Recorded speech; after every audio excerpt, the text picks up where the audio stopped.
docentes, conferencistas y público en general. La Facultad de Ingeniería les da la más cordial bienvenida a la Semana de Ingeniería en su edición 2022, ciclo de conferencias con expositores locales, nacionales e internacionales, con la intención de enaltecer el espíritu académico al interior de la Facultad de Ingeniería. Para dar seguimiento al evento, me permito ceder el uso de la palabra al maestro en Ingeniería Javier González Cantú, director de la Facultad de Ingeniería, quien dará unas palabras de bienvenida. Adelante, maestro. Sí, gracias. Muy buenos días, tengan todos ustedes. A nombre de la Universidad Autónoma de Chihuahua, me permito darles la más cordial bienvenida a este espacio virtual, al tiempo de saludar a nuestras distinguidas alumnas, alumnos y personal académico y administrativo de esta Facultad de Ingeniería, así como a los conferencistas de este importante evento y público en general. A todos ustedes, gracias por acompañarnos en esta ceremonia de inauguración.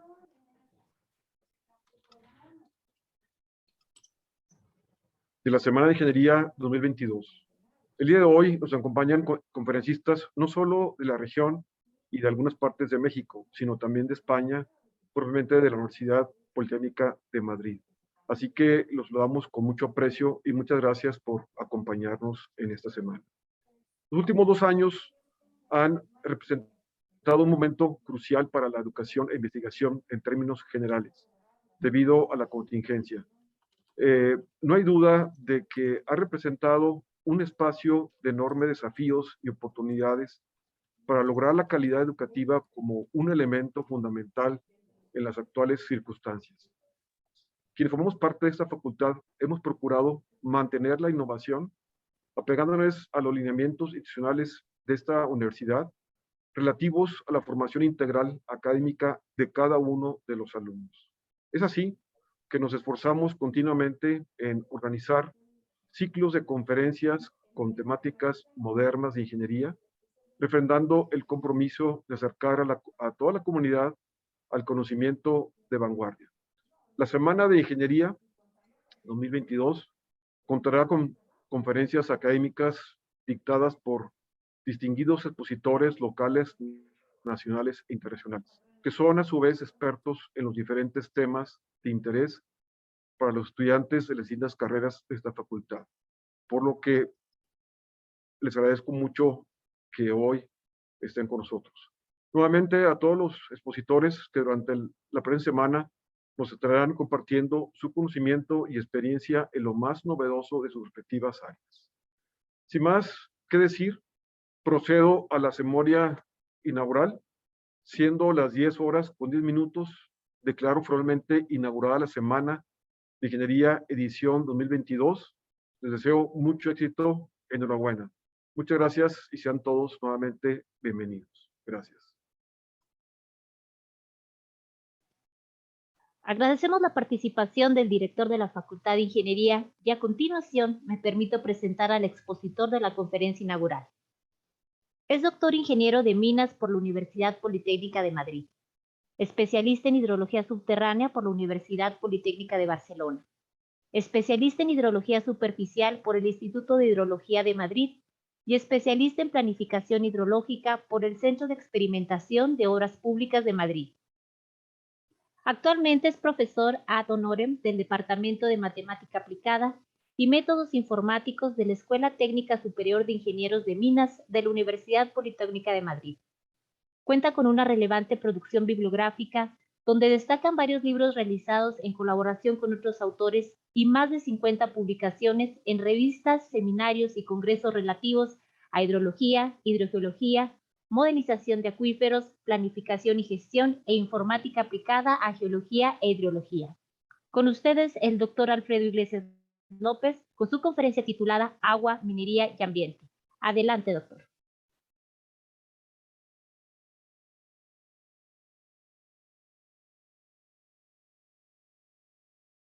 No se escucha, perdón.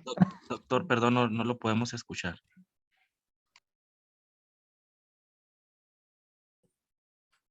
No, todavía no.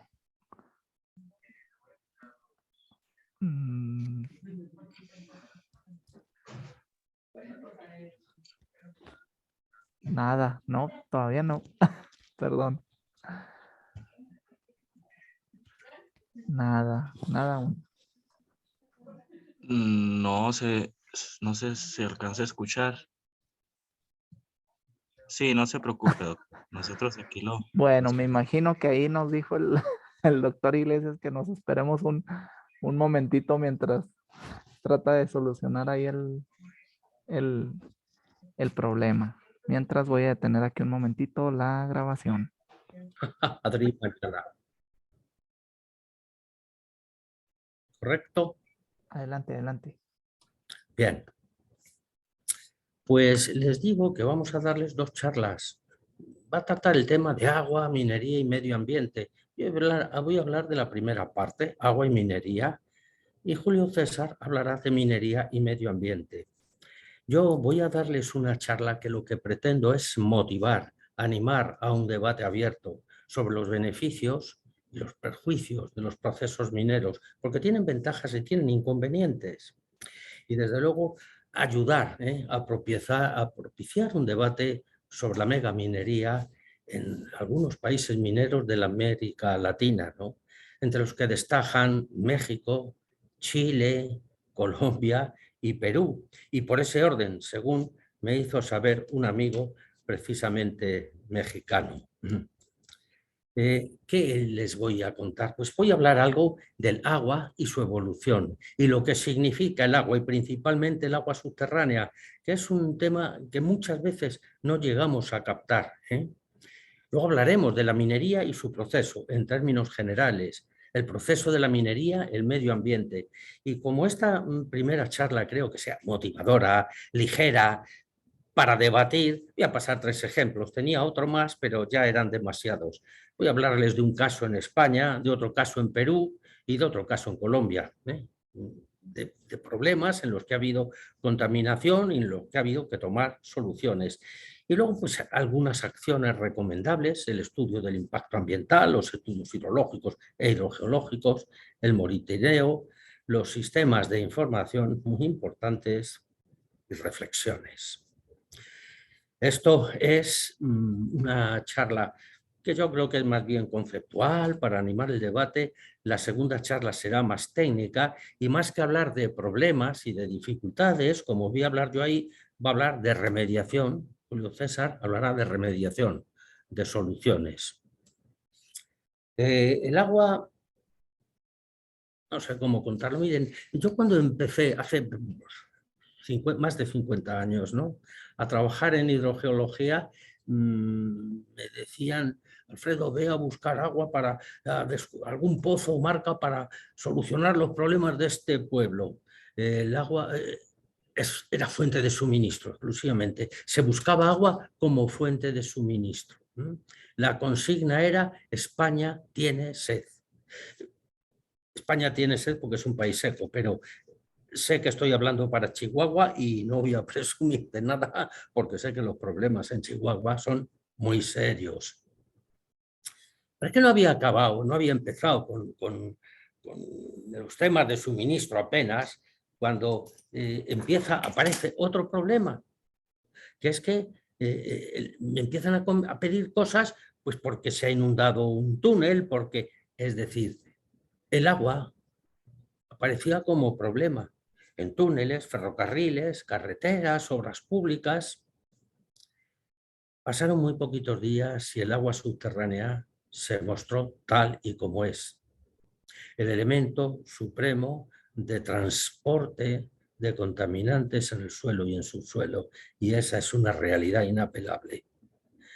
El agua es fuente de la vida, motor del desarrollo, base de la riqueza para los que la tienen, dónde y cuándo la necesitan, y la pobreza, la tristeza y, por desgracia, y lo hemos visto, hasta la muerte para los que no disponen de ella, cuándo y dónde la necesitan y en las cantidades y calidades requeridas. Es así.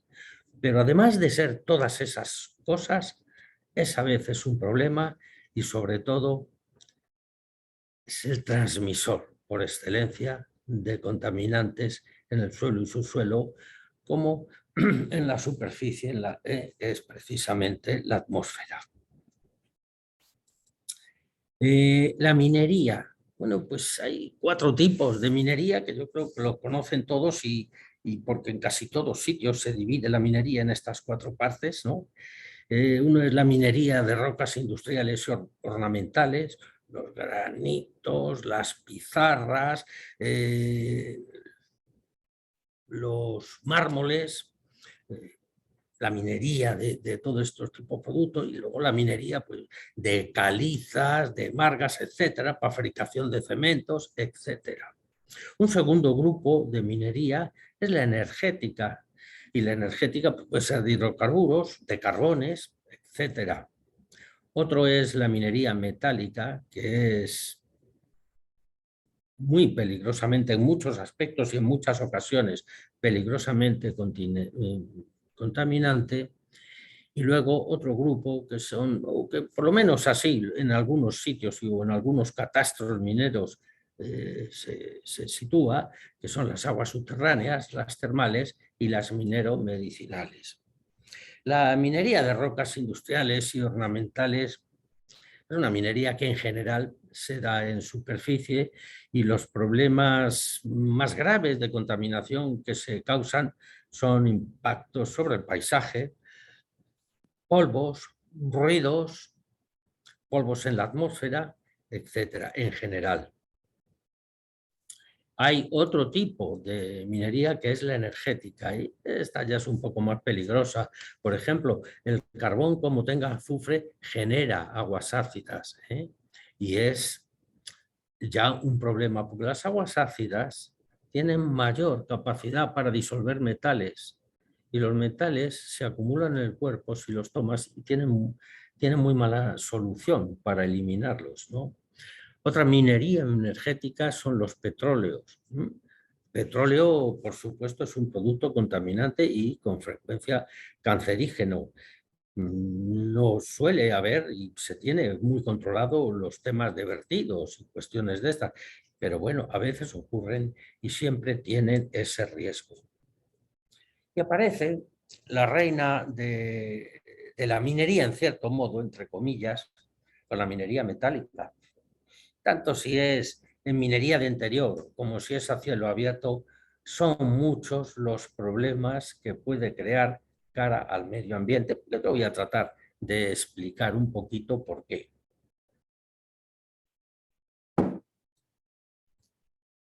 Estas son las grandes explotaciones a cielo abierto, y el problema viene de lo siguiente. ¿Cuál es el proceso de la minería? Bueno, ustedes primero se saca mena más ganga, que puede ser en unas andesitas, en materiales volcánicos, como está ocurriendo en todos los países que he citado. Pero claro, por ejemplo, ahí se quiere sacar oro. La primera cosa que hay que hacer con esos bloques que se extraen entre explosivos y palas cargadoras, lo primero que hay que hacer es molerlo. ¿Y molerlo cómo? ¿Por qué? Pues porque el tamaño de liberación del oro, si es oro lo que se quiere aprovechar, o del cobre, si es cobre lo que se quiere aprovechar, pues es muy pequeñito. Y a veces hay que molerlo pues a 125 mallas o a 150, y es demasiado fino. Eso se tiene que moler. ¿Y qué es lo que ocurre? Hay una metalurgia, ante todo, que va a saltar por un lado una ganga, que es lo que sobra, y por otro lado va a haber una mena, que va a ser eso que nos va a producir el metal que queremos. Y luego se tiene que hacer una metalurgia para pasar de esa mena, ese mineral que contiene el metal que queremos, a producto metal. Pero claro, aquí, por ejemplo, en la mineralurgia o en la concentración de minerales hay una ganga. Esa ganga puede ser pues, muy sólida, trozos más gruesos o trozos más finos y además húmeda. Es decir, que son escombreras o balsas, y que ya tienen de por sí un peligro cara a la contaminación. ¿Cuáles son los impactos más significativos en términos generales? Pues sobre la atmósfera, sobre el paisaje, sobre la flora, sobre la fauna, sobre el agua superficial, sobre el agua subterránea.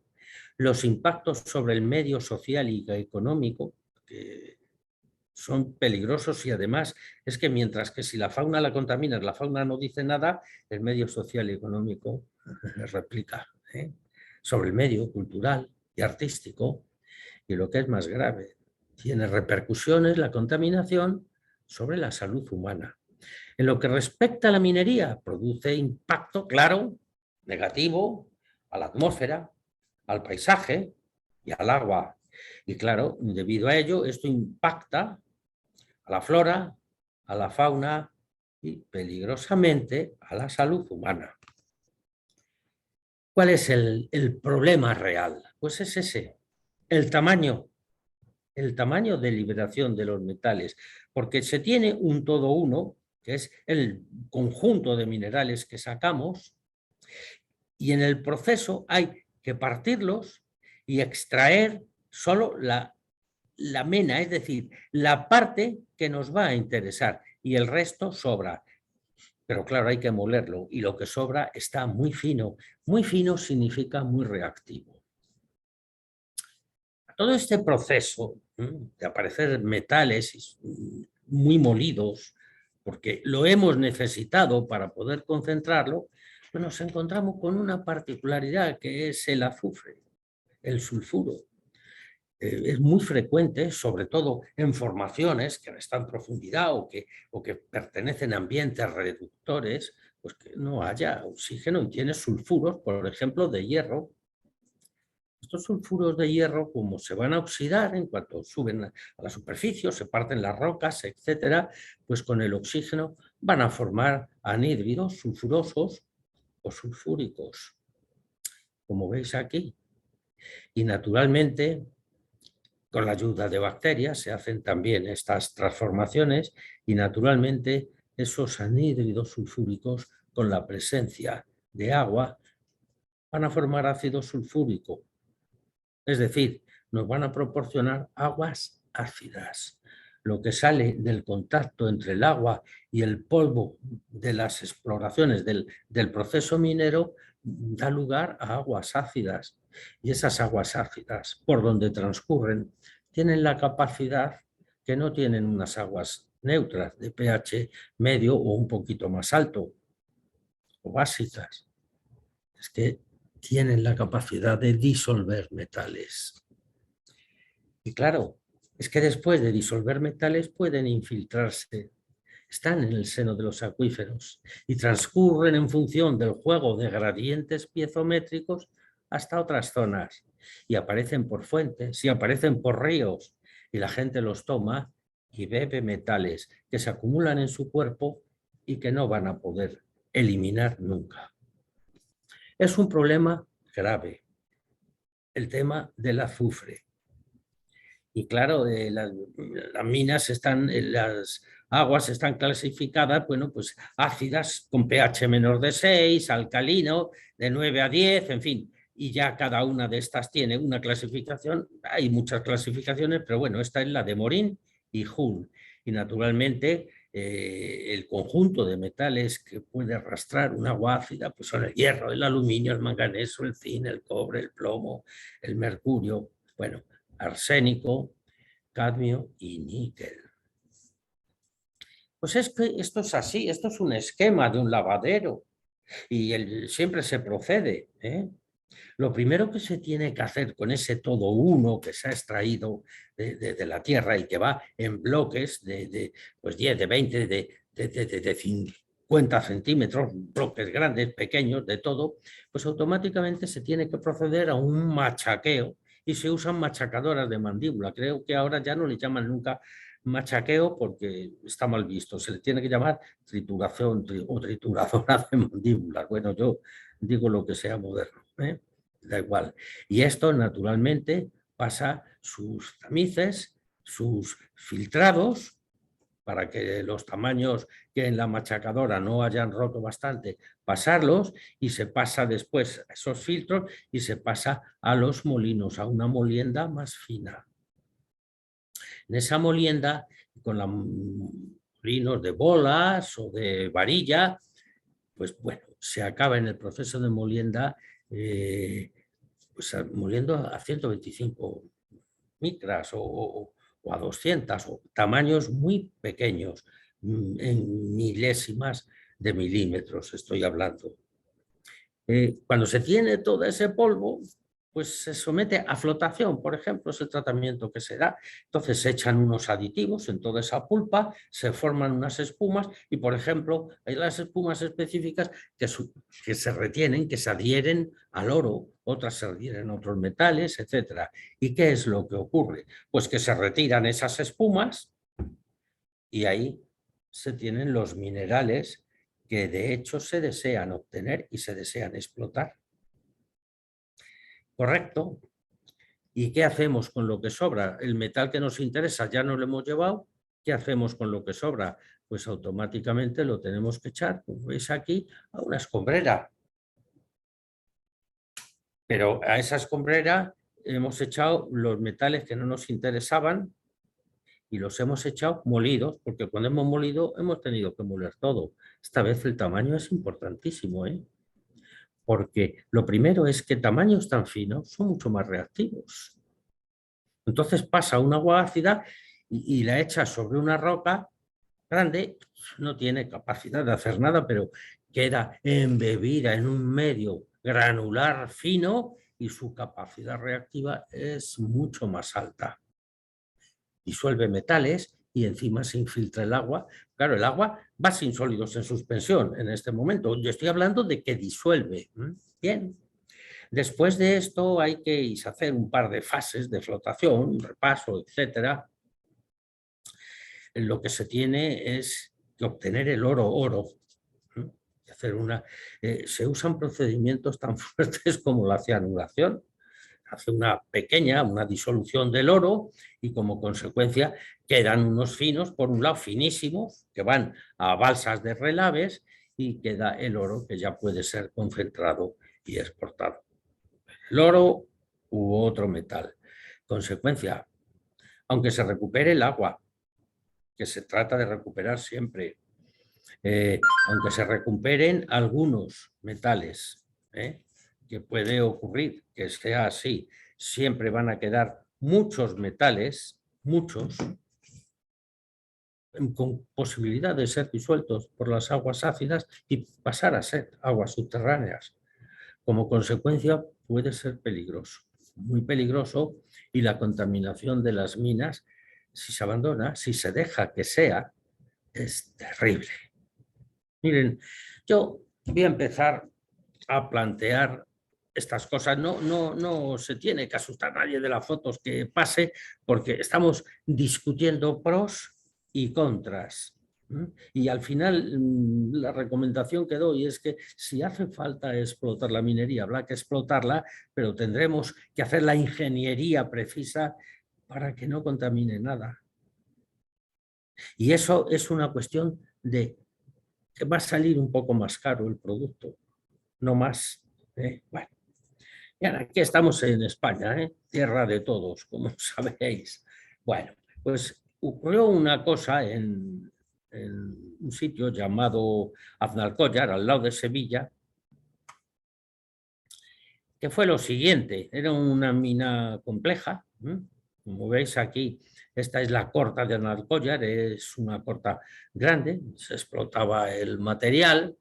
Se había explotado antes una corta aquí que se llamaba la corta de los frailes, se hacían los tratamientos en las plantas adecuadas, flotación, etcétera, y aquí se echaban todos los relaves en esta balsa de relaves, muy colocaditos, muy organizaditos, y todo parecía ir bien, pero el suelo de esta balsa cedió inexplicablemente.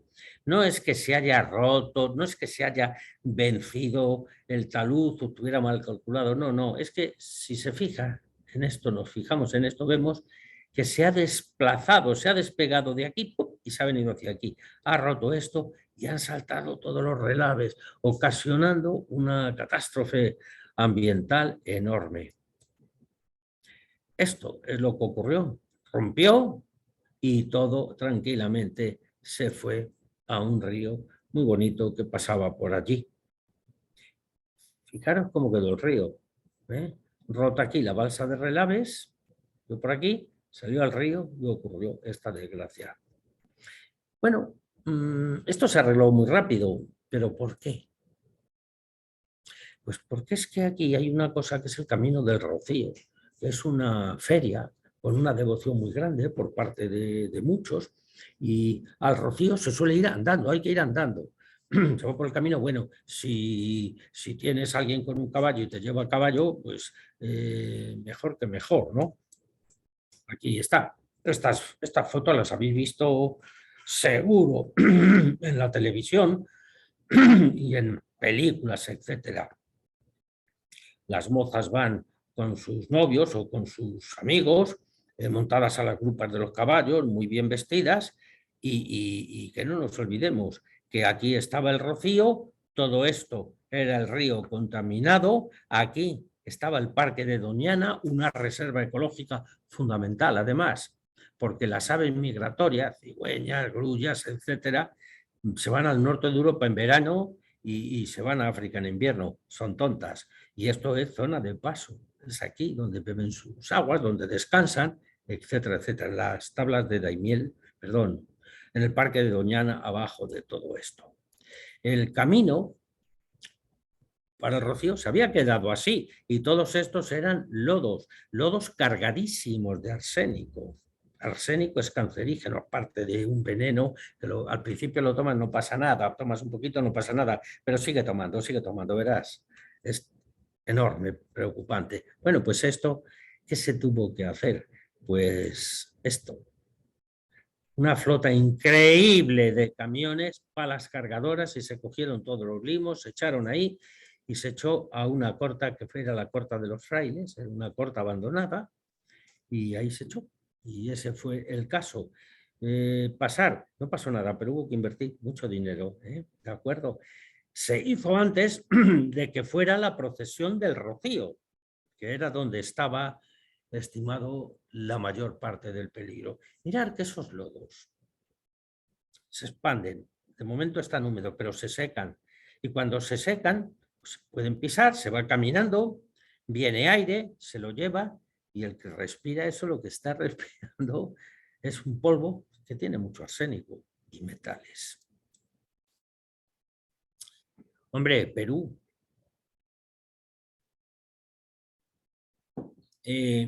Perú, es que es complicado poner este ejemplo. Voy a hablar de la cuenca del Rímac.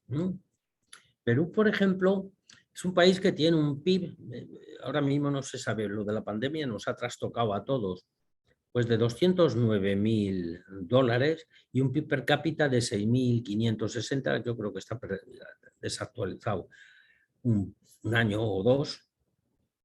Bueno, eso sí, el PIB a precios constantes del poder adquisitivo ya se monta en $15.000. Un país que va en marcha como tantos de toda la América Latina. Bueno, pues va a pasar de ser un país de ingresos medios altos a ser un país de ingresos altos si verdaderamente todo este cisco económico que hay montado en el mundo y ahora con la guerra de Ucrania, etcétera, etcétera, que no paramos de complicarnos la vida, pues no estropea más. La minería es el 12% del Producto Interior Bruto. Y en Perú se está exportando, el 68% de las exportaciones son productos mineros. Exportaciones, es decir, cosas, diciéndolo fácil, cosas que vendes por las que te dan el dinero en la moneda que te hace falta para comprar después cosas para tu propio desarrollo. Ahí es de importante. El 68% productos mineros. ¿Se puede vivir sin hacer minería en Perú? ¿Puede ocurrir esto en Colombia, en otros países? Pues una zona minera está aquí, esta es la cuenca del Rímac, aquí está Lima y este es el río Rímac. Y todo esto son pasivos mineros. ¿Qué son pasivos mineros? Escombreras antiguas, minas abandonadas, etc. Naturalmente, si miramos, están por todas partes. Y en una tesis que estamos haciendo precisamente Julio César, y yo soy su tutor, la está haciendo para la Politécnica de Madrid, pues tiene catalogados aquí la totalidad de esos residuos mineros. Hay cifras oficiales que se han complementado, se han puesto en plano y se están estudiando ahora. 300 y pico pasivos mineros. Y abajo de esto, lo que está es lima. Y hay que eliminar el arsénico antes de que llegue a Lima, pero hay mucho. Trae algunos datos, se tienen de todos los pasivos, pero vamos a ver. Estos son pasivos mineros de los que se encuentran restos de una escombrera, restos de una relavera. Hay que darse cuenta del problema. Muchos pasivos llevan ahí 80 años. Un poco menos. Ahora mismo no tienen propietario. No existe una empresa que exista, la que lo explotó. No está, no existe. Es delicado. Las empresas actuales están sometidas a la fuerza de la legislación y como consecuencia ya saben que tienen que gastar parte de los dineros que ganan en evitar que se deteriore el medio ambiente o que se perjudique la salud humana. Y claro, encontré minas como esta, como Tamboraque, que es que no contamina nada y que está todo tapado, tiene geomembranas, etcétera, y los sondeos que hay aquí están demostrando que está seco ese relave y que no hay nivel, con lo cual no se puede ir agua para ningún lado. Pero es que esto es peligroso porque está aquí el río Rímac, que a la postre va a abastecer Lima. Esto está todo tapado y todo vigilado. Son mucho más peligrosos desde mi punto de vista. Esos pasivos mineros que se han abandonado, de minas abandonadas por las que no se hizo nada, cuando no existía una legislación, etcétera, etcétera, que las minas actuales que están sometidas a vigilancia, están sometidas a auditoría ambiental, sobre todo están sometidas al imperio de una ley que exige unos cuidados y unas contraprestaciones. Es una opinión. Vayamos a ir poco a poco. Bueno, este es servidor de ustedes con las manos metidas en los bolsillos para que no se le escape ni un poquito de oxígeno de los bolsillos, porque estamos aquí a 3.500 metros y ahí se empieza a notar. A 4.500 metros no lo noto, es que no me muevo por si acaso. Y este es el otro compañero, Julio César Minga, que les hablará en un rato. Más pasivos mineros, ríos, una vez, otra vez. Entonces esa es la situación. La minería, pues es una actividad contaminante. ¿Y de qué depende? De que sea prácticamente no contaminante o de que sea un veneno peligroso de la ingeniería, de los esfuerzos, de la tecnología y de los medios que apliquemos para defender el medio ambiente y proteger sin contemplaciones la salud humana. Esto es como lo veo. Pero vamos a avanzar más.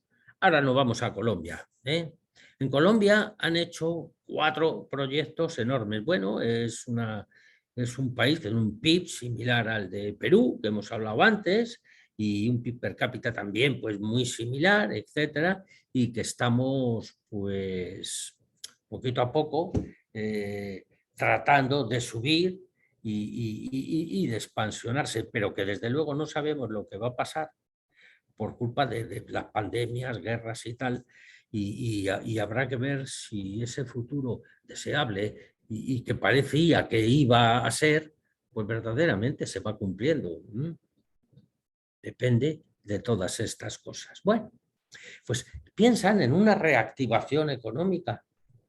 Y fijaros, el gobierno de Colombia tenía pensado hacer una reactivación económica verdaderamente importante mediante 4 megaproyectos formidables el proyecto de Sotonorte, el de Gramalote, el de Buriticá y el de Quebradona. Y claro, es que solamente el que se estaba haciendo en Bucaramanga, que es el de Sotonorte, pues iba a dar 13 millones de empleos, la inversión iba a ser de 3.000 millones de dólares y se estaba pensando en 16,6 millones de onzas de oro y 4,9 millones de toneladas de cobre. Eso es una riqueza extraordinaria. Fijémonos lo que es Sotogrande. Claro, por hacer un poco números, que siempre es bueno, aunque sean números gordos, groseros. 16,6 millones de onzas a 1.525 la onza, cuando lo en internet a ese precio estaba, pues 25.315 millones de euros. El euro es un 10% más del dólar o cosas así. 4,9 millones de toneladas de cobre, pues a 8.228 la tonelada, pues 40.000 millones total. 65.632 millones de euros, que es una cifra muy fuerte. Compárenla con el Producto Interior Bruto. Es que estamos hablando del 25% del PIB de Colombia. Y eso sí, se va a distribuir en 25 años. Pero claro, es que eso es tener todos los años garantizado un 1% del PIB. Es muy difícil renunciar a eso. Pero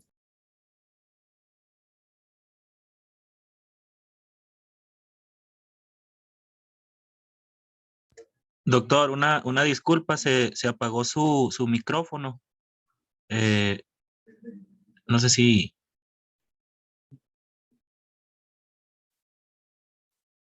A ver, aquí le voy a pedir que lo desmute. a ver ahora, Perfecto, muy bien. no lo Gracias, doctor. entiendo, no sé por qué se estropea. Será por algo, pero perdonar mi ignorancia. Él solito lo hace. Me dice, bueno, no hay problema. Si me oís, seguimos. Perfecto. Esto es todo lo de Bucaramanga. Y claro, lógicamente, en esto que piensan hacer con una galería, en un pórfido granítico, etcétera, pues es mucho lo que se intenta y lo que se pretende obtener. Entonces, ¿qué es lo que hay que hacer? Hay teorías, dimos una conferencia también los dos en Colombia sobre esto, en Bucaramanga precisamente. Hay gente que dice, no, que no se haga nada, que no se explote. No queremos el 1% del PIB, el 25% del PIB en 5 años. No me den eso. Y entonces hay otros que dicen, oiga, no, deme usted esta minería y que yo pueda explotar, vivir y comer. Como consecuencia es una lucha entre las dos cosas. Y quedan, lo que yo entiendo son los más racionales, que son los que de alguna manera dicen, mire usted, exploten la mina y dennos garantía de que no va a haber nada. Y además de eso, que podamos auditar sus acciones y tengamos una información continua de los productos vertidos y que la administración esté con nosotros. A lo mejor ese último es el camino. Bueno, ¿qué acciones son recomendables? El primero de todos es un estudio de impacto ambiental. Pero un estudio de impacto ambiental con una serie de características, correctamente hecho en todos los sentidos. No un estudio de impacto ambiental como se hace mucho para salir del paso, que no. Hay que estudiar todos los pormenores de las agresiones con las que puede tener el medio ambiente inherentes al proceso minero. Hay que auditarlas, tiene que ser auditable, etcétera, como vamos a ver ahora. Importante, crítico, fundamental en los temas de contaminación minera, los estudios hidrológicos e hidrogeológicos. ¿Por qué? Porque cuando han leído el currículum han visto que yo era hidrólogo e hidrogeólogo. No. Porque el agua es el elemento supremo de transporte de contaminantes en suelo y subsuelo. porque el agua es el que se va a encargar de llevarnos la contaminación de un lado para otro. Y si no tuviéramos el agua, no se movería con tanto gusto y con tanta libertad la contaminación. Otro punto, otra acción muy recomendable, el monitoreo. El enemigo, y en este caso la contaminación, tiene que estar vigilado. Y otro de los grandes puntos son los sistemas de información. Debe de informarse de una manera clara y la gente, los ciudadanos, tienen que tener acceso. Tienen que tener acceso a la información de los controles por dos motivos. Uno, por saber los riesgos que corren, pero otro, para saber también que están protegidos y vivir más tranquilos. El estudio de impacto ambiental es una herramienta extraordinaria, ¿no? Y el impacto es en realidad la modificación del ambiente ocasionado por una obra o incluso por la naturaleza. Y luego la evaluación del impacto ambiental, ya que yo creo que es una sigla ya universal, ¿no? Es un instrumento legal, y está orientado a los daños ambientales que se pueden causar potencialmente por determinadas obras, servicios o actividades antrópicas que estén en fase de proyecto. Por eso es algo preventivo. En un impacto ambiental pones cosas que pueden ocurrir, no que hayan ocurrido. Se tienen que estudiar los impactos previsibles, y por eso es un documento administrativo de carácter preventivo. Todos los proyectos, inversiones públicas o privadas, obras de carácter nacional, regional, etcétera, tienen que hacer un estudio de impacto ambiental, y esto ocurre en todos los países. Los hay que han desarrollado más la legislación, los hay que la están desarrollando, pero a la postre todos acabamos haciendo estas cosas porque necesitamos salvaguardar el medio ambiente necesariamente de todas las agresiones que le estamos haciendo como consecuencia de explotar los productos que necesitamos para la vida, ¿no? Hay naturalmente una resolución ambiental y una declaración jurada, y es hecho un acto administrativo que está debidamente motivado y fundamentado en derecho, mediante el cual la administración aprueba o rechaza el estudio de impacto ambiental. Hay que vigilar en los estudios de impacto ambiental, por supuesto, sujetarse de una manera estricta a la legislación, definir muy claramente la metodología y dentro del impacto ambiental estudiar los aspectos bióticos, abióticos y socioeconómicos. Es decir, bióticos como flora, fauna, todo lo que tiene vida, ecosistemas terrestres y acuáticos, y los abióticos como el aire, la atmósfera, paisaje, suelo, agua superficial y agua subterránea. El estudio de impacto ambiental tiene que contener la información necesaria para conocer los daños significativos que puede causar el proyecto. No vale ocultarlos. Si se ocultan, no te lo prueban. Tiene que permitir y aclarar cuáles son las decisiones adecuadas para prevenir, minimizar o en todo caso compensar esos daños. Debe tender a seleccionar la mejor opción. Debe de dar alternativas, pero propiciando la selección de la mejor opción.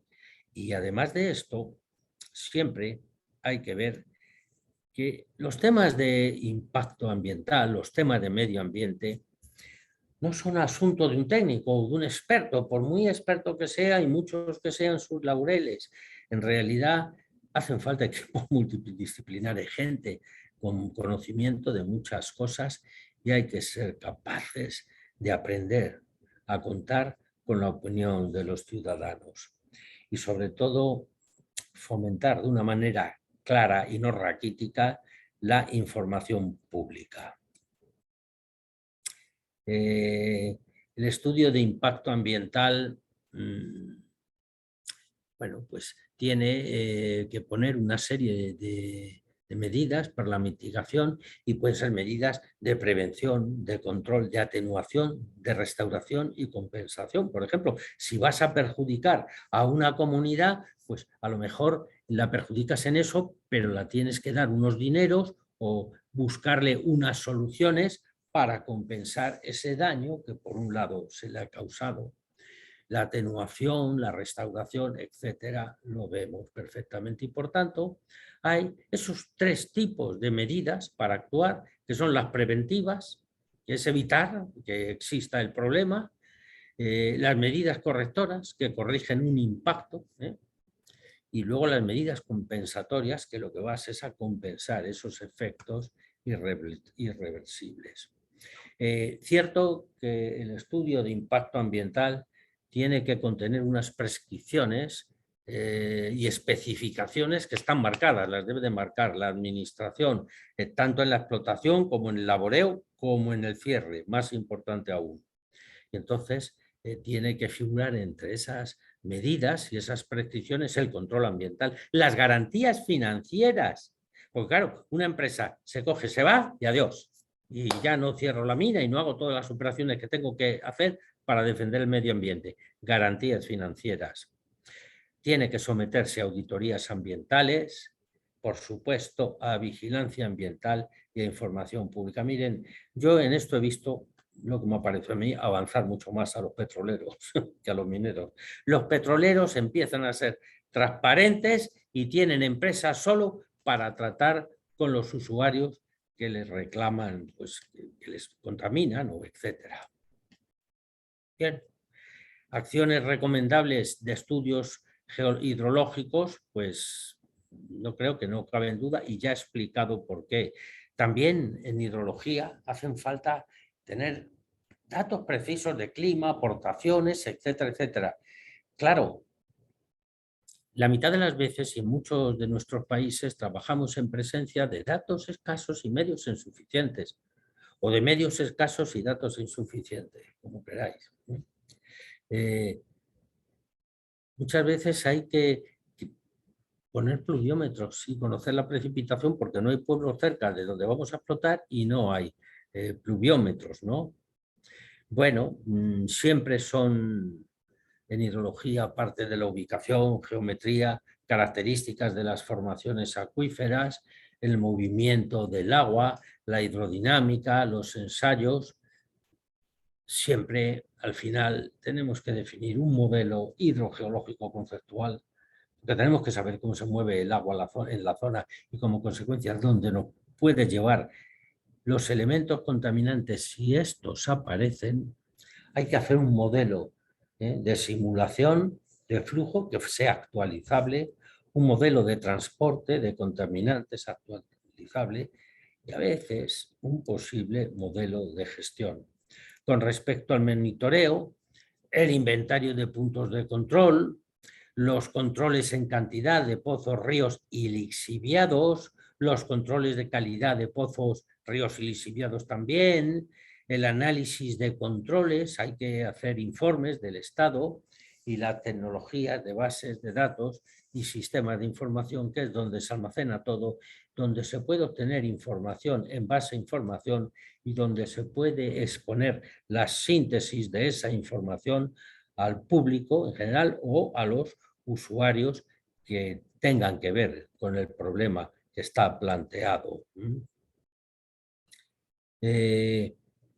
Esto prácticamente ya lo he dicho y las únicas reflexiones son que el estudio de impacto ambiental tiene que ser veraz, tiene que ser independiente y tiene que ser auditable, tiene que extenderse al agua superficial, al agua subterránea, a la flora, a la fauna, a todo en general, al medio social y económico, al medio cultural y artístico.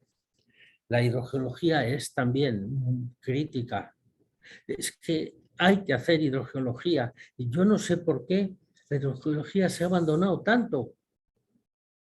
Y lo que estudia son las formaciones permeables susceptibles de almacenar y transmitir agua y, en definitiva, el movimiento del agua en los acuíferos.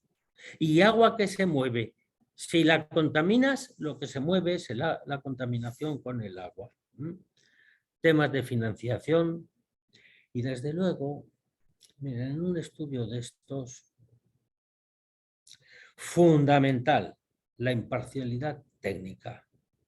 la pluridisciplinaridad y el ejercicio de los valores, la ética. Un profesional de medio ambiente, la mayor de sus valías es que sea un hombre ético, porque sus decisiones o sus asesoramientos pueden perjudicar a mucha gente y hacer mucho daño e incidirles incluso en su vida. No quiero ya aburrirles más, he agotado el tiempo y bueno, si según diga el moderador, pues decidirá si estoy a disposición para las preguntas que queráis y en la medida que queráis. Claro que sí, doctor. Bueno, primeramente le agradecemos mucho esta valiosa participación. Gracias por compartir esta información con nosotros. Sin duda nos ayudará a ser más previsores y campañas de prevención para estos temas. Y se quedan abiertos los micrófonos por si alguien desea hacerle alguna pregunta al doctor, si gusta levantar la mano y le cedemos la palabra. Yo quiero preguntar. ¿Sí se puede? Adelante, claro que sí, adelante. Gracias. Bueno, pues primero que nada felicitar al doctor por esa presentación tan brillante, tan interesante que, que tuvo a bien impartirnos. Mi pregunta, doctor, va en el sentido de un comentario que me llamó mucho la atención respecto a una problemática que me parece que es, pues incluso a nivel global, en la parte de que hay comunidades en las que hay personas que dicen, no, no queremos nada que tenga que ver con la minería, que digamos que son ambientalistas llevados al extremo, o la otra parte de decir, bueno, pues sí, a nosotros nos interesa mucho el desarrollo económico de las regiones. Entonces, ¿cuál cree usted que sea la solución ahí en esa cuestión? ¿Una mayor educación en las comunidades? ¿Concientizar a los ambientalistas de que cualquier acción que realizamos genera un impacto? Eh, ¿Qué podemos hacer en esa situación? Bueno, estos son opiniones. Ya habéis visto que cada uno va a tener una opinión y seguro que si se habla con todos los hidrogeólogos de la Asociación Geohidrológica y de la Asociación Internacional de Hidrogeólogos que pidieron estar y en esta charla, van a tener opiniones muy diversas. Hay grupos de personas que por rutina dicen no, no se explote. Y hay grupos de personas, si no pasa nada. Es que no es verdad, sí pasa. Lo que hay que hacer es explotar, porque esa riqueza, nuestros países, digo lo nuestro porque el mío también, necesita seguir en su desarrollo. Eso es lo primero. Es necesario, esa riqueza como consecuencia hay que explotar. Pero hay que evitar el deterioro del medio ambiente y sobre todo hay que proteger la salud humana sin contemplaciones.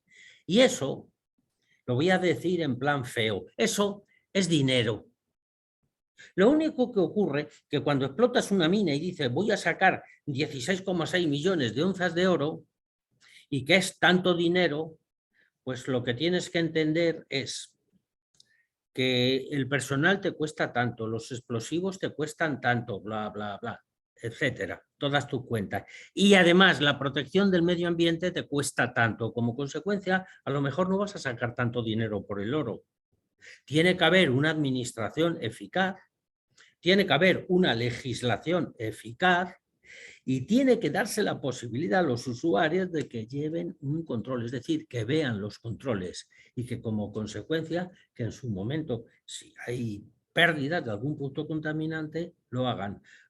¿Qué creo yo? Pues creo yo que no podemos perder la riqueza que se nos ha dado, porque la necesitamos para nuestro desarrollo. Fijaros las cifras que he podido dar para Colombia, pero desde luego que ninguno de los niños que tenemos, yo ya casi son mayores mis nietos, ninguno de esos se puede contaminar, ni puede acumular metales desde niño. Luego, entonces, ya me dirán que eso es una solución ideal. Claro, para eso trabajamos. No somos ingenieros. Ese es nuestro trabajo. Ese es nuestro deber. Yo lo veo así. Entonces, está muy abierto. Sé que en la conferencia, en la charla que os va a dar Julio César, va a ser muy duro, muy exhaustivo en todas las medidas que se toman, y creo que hablará mucho de las de Perú, que tiene muchas medidas ya muy avanzadas, ¿eh? Entonces, claro, los países van avanzando su legislación en función de los problemas que se le presentan. Eso está claro. En Chihuahua, que tenéis problemas de agua, estáis avanzados en temas de agua y pensáis en soluciones, hasta cosechas de aguas, que las he oído por ahí, que no pensamos otros. Pero porque no tenemos el problema. Si lo tienes, aguzas el ingenio, vamos. En fin, yo eso es lo que creo, que no se puede parar. Pero ha pasado con todo, ¿eh? Con las nucleares. Con las nucleares todo el mundo dice nucleares no, pero todo el que tiene una nuclear al lado dice nucleares sí, porque a mí me compensan. Y encima tienen los datos de las nucleares, la de Trillo, las de Asco, todas las en las que he trabajado yo, y tienen todos los datos a disposición. Como consecuencia, los datos de ambiente del aire y de las fugas posibles y tal y cual están a disposición, y además tiene aparatos de control el ayuntamiento de ese pueblo. Como consecuencia, todos los vecinos saben lo que tienen. Y por eso creo que la transparencia es fundamental. No la ha habido, ¿eh? La intención de las empresas es callar, que no sepa nadie nada. Ojos que no ven, corazón que no siente. Pero es que no ese es el camino. El único camino es la transparencia. Y si no, no vamos a poder utilizar nuestros propios recursos, los que nos permiten subir y comer a todos, ¿eh? Excelente. Muchas gracias por su respuesta, doctor. Por aquí tenemos una mano levantada. Adelante, Dayana, por favor.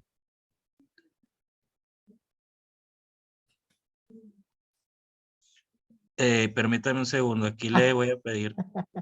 Dice que Listo. no puede hablar. Listo, Dayana. Sí, Gracias. muchas gracias. Primero que nada, doctor, agradecer completamente la plática. Ha sido muy fructífera. Segundo, más que pregunta, quería hacerle un comentario. Soy ingeniero geólogo y tuve la oportunidad de acceder como prácticas profesionales a una mina. Y era muy complicado estar dentro de ella y darme cuenta, no soy una persona que suela estar al contacto con la radio, la verdad. Sé que mis abuelos son clientes frecuentes y de diario, pero yo no. Y para mí fue muy complicado estar dentro de la mina y estar escuchando que en la radio todos los días las personas estaban en contra de la mina. Sé que en este municipio en el que yo me encontraba, se creó a partir de la mina. O sea, el impacto económico que tiene la mina es indiscutible. Sinceramente es indiscutible, pero estuve a punto de quedarme dentro de la mina por plantones, por gente en contra de la mina. Y claro que salíamos a las tardes y íbamos al pueblo y la gente era así como que sí, es que el agua está contaminada y que se larguen y no sé qué. Y mi mente era ¿cómo se va a mantener este pueblo sin la mina? Todo el ingreso, todos los aportes, todo era a base de la mina. Era para mí súper complicado tener una conversación con la gente y que supieran que yo era parte de la mina. Era así como que, cortarme el cabello, pero soy una turista. Aparte me veían chiquita y nadie me creía que fuera parte de la mina. Entonces, era muy complicado para mí. Conocí a los encargados de geología, de ecología dentro de la mina y sí sabía sus planes de poner plantas, ¿cómo se dicen? Plantas de la misma zona para no estropear el... Sabía que también se tenían que estar checando las presas de Jales, se tenían que hacer varias actividades, pero la gente fuera de la mina no lo sabía.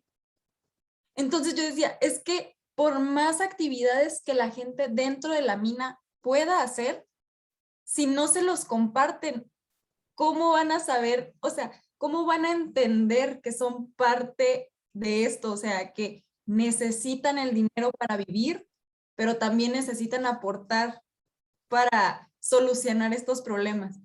Y la verdad es que en ese momento de mi vida yo no sentía la posibilidad de yo comunicárselos a las personas fuera de la mina. Me sentía pequeña, me sentía sin conocimientos. Y ahorita escucharlo y ver tantas posibilidades para intercambiar. Y es muy fácil decirlo por el hecho de que aquí son personas con conocimientos hidrogeológicos. No hay problema, si lo hablamos no hay problema. El problema sería la mina, meter esa intención por hacer partícipe a la comunidad.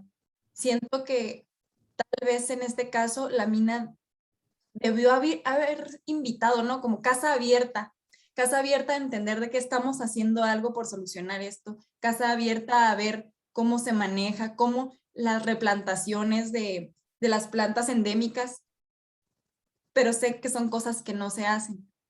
Visto desde esta perspectiva y después de su presentación, agradezco realmente tener algo con que refutar mis ideas. Y pues sí, yo no tengo una mina, no puedo decir mucho, ¿verdad? Pero sí, realmente como estudiante de la maestría agradezco bastante su exposición. Mira, Dayana, me permites que haga reflexiones porque como soy muy viejo puedo decir cosas que otros más jóvenes no pueden decir. En mis tiempos, una mujer como tú no hubiera hecho prácticas. No, No es un hubiera hecho. entrado en la mina. Vale, pues fíjate, en ese tiempo, que parece que es mucho, son 50 años, ¿no? Hemos vencido. Tú estás en la mina. Pues si hemos vencido en algo tan portentoso como ser iguales, porque nos han hecho así, oye, ¿te crees que no vamos a ser capaces de que se vea la verdad y que podamos aprovechar nuestros recursos sin que caigan ideas falsas y que se defiendan además de verdad?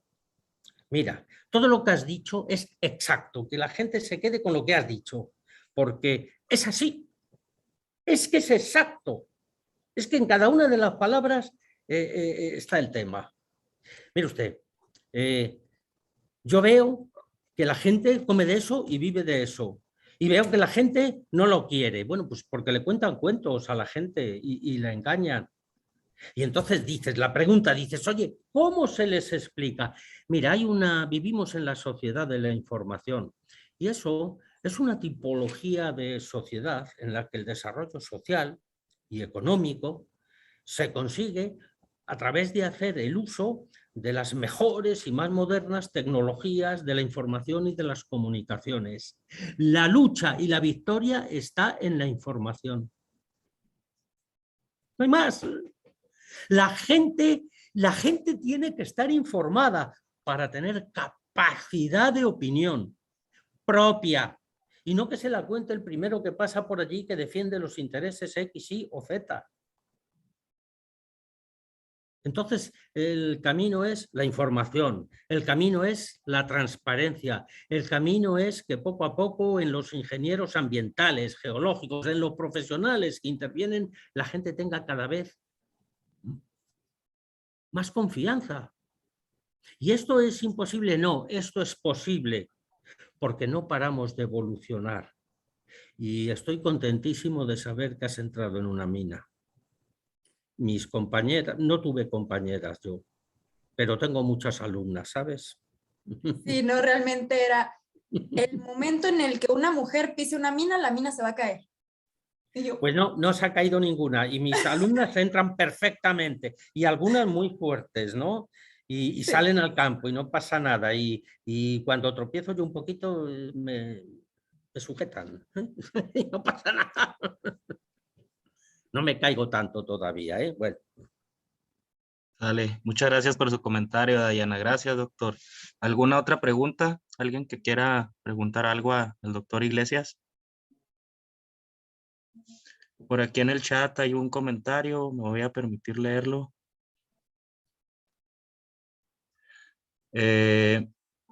Nos menciona por aquí César Holguín, creo que en México, como bien menciona el doctor, hace falta una legislación más fuerte y rigurosa. Para la minería, seguimos normativas muy escuetas que en ocasiones son un resumen o fragmentos de las de otros países. Excelente plática, doctor. Felicidades y gracias. Bueno, si no hay alguna otra pregunta, me voy a permitir leer un reconocimiento que tenemos preparado aquí para el doctor Iglesias. Dice así, la Universidad Autónoma de Chihuahua, a través de la Facultad de Ingeniería, otorga el presente reconocimiento al doctor Iglesias López, Alfredo Iglesias López, perdón, por haber impartido la valiosa conferencia Agua, Minería y Ambiente, esto dentro del marco de la Semana de Ingeniería 2022, que se llevó a cabo de manera virtual a través de la plataforma Zoom del 4 al 8 de abril. Naturam Subiesit Alice, firma el director de la Facultad de Ingeniería, el maestro Javier González Cantú, y este reconocimiento se lo vamos a hacer llegar con mucho gusto, doctor, a través del maestro Miguel Ángel González. Le agradecemos mucho la ponencia y pues nos quedamos a espera del doctor Minga. Muy bien, pues el doctor César Minga, pues está aquí. ¿Lo paso? Perfecto. Sí, por favor, adelante, doctor, y le Venga, agradecemos. adelante. Muy bien. ¿Cómo estamos? Sí, por favor. Hola, doctor. ¿Me logran ver? Sí, lo podemos ver y lo podemos escuchar muy bien. Hola. Vamos a dar continuidad al evento. Adelante, compañera. Sí, buenas tardes. Siguiendo con la continuidad del evento, me permito en esta ocasión presentar a nuestro segundo conferencista. Graduado en Ingeniería Ambiental, maestro en Ciencias en Minería y Medio Ambiente por la Universidad Nacional de Ingeniería de Lima, Perú, maestro en Administración de Empresas por la Universidad del Pacífico en Perú, cuenta con experiencia en materia ambiental en los sectores de minería, industria, hidrocarburos y electricidad, y se ha desempeñado en puestos gerenciales de ingeniería y servicios ambientales. Con ustedes, el doctor Julio César Minga, con su conferencia titulada Minería y Ambiente. Adelante, maestro. Perdón, doctor, sabe que se apagó el micro. Aquí le voy a pedir de favor que lo active. Listo.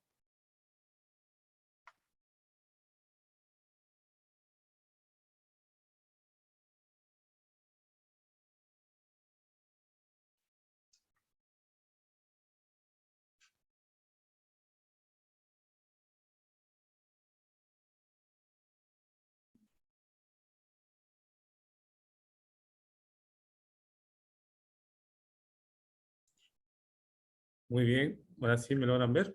¿Me logran escuchar? Así es, doctor. Adelante, gracias. Bien, muy buen día con todos. En esta oportunidad, atendiendo vuestra invitación, hemos querido participar en esta charla junto con Alfredo, que venimos trabajando mucho tiempo juntos. No sé si ahora sí. Bueno, como me presentaron, quien les habla es Julio César Minga. Mi apellido es César. Muchas veces piensan que Minga es mi primer apellido, pero nada. Soy ingeniero ambiental de profesión, doctor por la Universidad Nacional Federico Villarreal en Perú y candidato a doctor por la Universidad Politécnica de Madrid. Bien, entrando en materia, un poco lo que tendríamos que hablar hoy día era pues minería y medio ambiente. Para ello es importante saber pues que los temas de minería en Perú, principalmente voy a hablar sobre los casos peruanos, tienen una relevancia muy especial porque Perú es un país minero.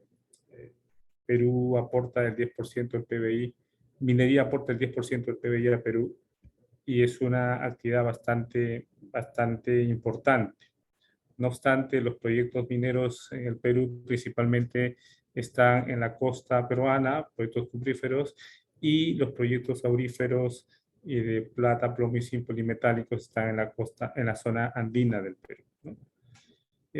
Como les dije, en Perú tenemos un aporte, perdón, del 12% del Producto Bruto Interno, ¿no? Según el Ministerio de Energía y Minas.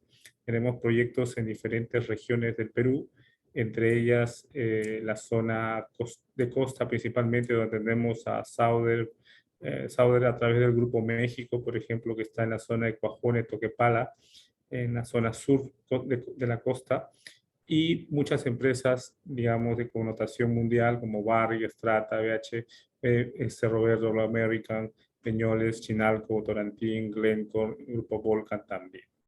Entonces, eso nos da una idea de la magnitud de empresas que vienen operando en Perú, de tal manera que nos permite tener una solidez económica de estos últimos 20 años en minería, ¿no? Parte de la transformación económica del país ha sido la minería. Pero en esa línea también comenzamos a tener una serie de dificultades, ¿no? Un país que venía sin regulación ambiental en materia de manejo ambiental, con una presencia fuerte de pasivos ambientales mineros, definitivamente entraba a una transición de la formalidad versus la no formalidad. Y en ese camino, en esas brechas, tuvimos muchos pasivos ambientales. Esos pasivos fueron dejados por minería antigua, artesanal, informal o formal, pero sin regulación ambiental. Y hoy en día esa es la factura que tiene el Estado peruano para poder invertir en la remediación. Por un lado minero, pero también hay pasivos existentes en lo que es hidrocarburos. Bueno, entrando un poco al proyecto, un proyecto minero, pues inicia la prospección y exploración, proyectos que pueden durar de 1 a 10 años. La estimación y diseño de la mina, por lo general es cuando ya tenemos una información de exploración, digamos, más acertada sobre el potencial del yacimiento, entramos pues a hacer la factibilidad de los proyectos, ¿no? Y acá en Perú, para aprobar un estudio de impacto ambiental, tiene que estar en el nivel de factibilidad, necesariamente. Vendrá la construcción, la operación, el cierre y el postcierre, ¿no? Es el ciclo de vida de un proyecto minero tal cual. Pero aquí en este cuadro nos permitimos analizar muchas cosas. Por ejemplo, la preinversión es cuando quiero meter recursos, pero esa preinversión está asociada al riesgo muy alto y cuando ya tengo la ubicación de reservas pasaré a un riesgo alto.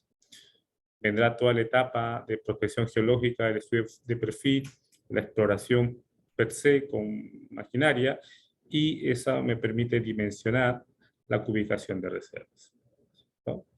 Identifico una cantidad de alternativas posibles de explotación y tratamiento, pero escojo en razón a la ubicación de reservas cuál es la mejor alternativa. Entonces, de estas alternativas tengo que seleccionar una a nivel de ingeniería, pero no solamente ya a nivel de ingeniería, hoy en día también a nivel ambiental y social, ¿no?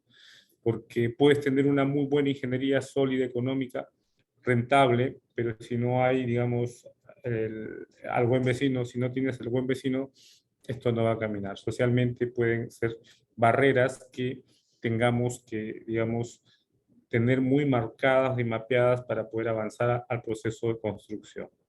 El estudio de impacto ambiental necesariamente sustenta la factibilidad del proyecto. ¿Okay? Si no hay estudio de impacto ambiental, no hay permiso de construcción. Y si no hay permiso de construcción, no hay proyecto. Entonces, todo está concatenado a tener la licencia ambiental y social, y la licencia ambiental expresada en la aprobación de un estudio de impacto ambiental a nivel de factibilidad. Y es ahí donde falla la ingeniería. Muchas veces el nivel de importancia que se tenía en el tema ambiental era hacer una prefactibilidad o alguna ingeniería básica, perdón, alguna ingeniería conceptual, y sobre eso sustentabas el diseño del proyecto. Y hoy en día esos componentes han mostrado pues mucha fragilidad respecto al, digamos, al diseño completo, cabal, que requiere, pues, por ejemplo, un depósito de relaves, ¿no? Yo no puedo tener un diseño de depósito de relaves a nivel conceptual o de prefactibilidad porque es un componente principal Y un depósito de relaves requiere pues, una ingeniería de factibilidad que me asegure especialidad física, química, hidrológica en función a la capacidad de producción de planta. Y muchas veces ese tipo de componentes que no han sido de cierta forma integrados a un plan de minado, al requerimiento de producción, no son sostenibles en el tiempo. Pues antes se aprobaban, digamos, este tipo de componentes para una vida útil de menor tiempo, cuando la producción de repente era mayor y no era muy sostenible el diseño. Y después vienen los problemas de ampliación, modificación, de estudios para tener permisos. Entonces, la factibilidad es un hito muy importante que te va a marcar la solidez del proyecto. Si no tenemos eso, no hemos avanzado. Y mucha gente, muchas empresas no han invertido en ingeniería con cierto nivel de solidez. Simplemente, ok, como es para un permiso ambiental, se haga lo mínimo y ya está. Pero no ese es el foco, ¿no? Hoy en día los conflictos vienen por ese tipo de situaciones. Y también es verdad que cuando, por ejemplo, yo voy haciendo modificaciones y modificaciones, saturo un poco a la comunidad, porque la comunidad pensará que las empresas hacen modificaciones, es verdad que para seguir produciendo, pero también despiertas otro tipo de expectativas económicas en la parte social, porque pensarán pues que hay más lucro y sobre eso te quieren pasar factura, ¿no? Pero bueno, si es que no tenemos el estudio de impacto ambiental aprobado con un nivel de ingeniería de factibilidad, lo que se haga no va a tener efectos sobre la construcción de un proyecto minero. Después vendrá en esta etapa de inversión el financiamiento, la ingeniería básica de detalle y el proceso constructivo. Hoy en día en Perú, para que te autoricen una construcción de una mina, aparte de su impacto ambiental, ante el funcionamiento tiene usted que tener un plan de cierre aprobado. Y ese plan de cierre aprobado significa que las empresas, digamos, se aseguran con la estimación de la garantía financiera en caso éstas se retiren de la operación. Por ejemplo, es casi imposible que un proyecto minero se pare en un proceso de construcción, pero el gobierno se asegura hoy en día de que se tenga una fianza puesta antes de poder iniciar la explotación minera. ¿Correcto? Y esa es una garantía porque han habido bastantes procesos fallidos que han abandonado las minas y se han quedado con todos los problemas de la remediación. Bueno, vendrá la etapa de operación, que es un proyecto en marcha, un riesgo normal, y el cierre, en la cual pues siempre los riesgos vienen a ser un poquito más altos porque se acaban, digamos, los recursos propios y se acaban pues las reservas. Muchas empresas se venden cuando están operando muy cerca al cierre de operaciones, con dos finalidades: de deshacerse con este activo que genera un sobrecosto o una incertidumbre sobre el riesgo alto que asumen al tener que hacer el cierre y por la carencia de ingresos ya no les es rentable. Y otras porque su negocio de operador minero no es hacer cierre de minas, sino es producir. Entonces buscan empresas más pequeñas que se hagan cargo de la etapa final de las operaciones para poder ellos no tener una carga alta a nivel económico. Y a nivel pues de riesgos económicos o de financiamiento, en la parte inicial tenemos una reinversión de utilidades con fondos a riesgos perdidos. Significa que en la etapa de exploración o prospección ese dinero puede retornar o no, mientras que cuando ya tengo el estudio de factibilidad hay una inversión de promotores o accionistas que quieren ser parte del proyecto, mientras que la inversión tenemos aporte de capital a largo plazo y las operaciones de préstamos en la etapa de operación minera. Y en la etapa final, esta remediación se hace estrictamente con recursos propios. Bien, y entrando un poco más ya a la descripción de la operación, obviamente tenemos actividades de explotación a cielo abierto y explotación subterránea, ¿no? A cielo abierto, en el sur peruano tenemos Cuajone, tenemos Toquepala en la costa sur de Perú, entre Tacna y Moquegua. Esta es una típica operación minera a tajo abierto. Este es un yacimiento de cobre, mientras que abajo pueden observar un yacimiento también de explotación minera, pero no metálica. Acá se saca caliza principalmente como insumo para la producción de cemento. Esto es Atocongo, Lima.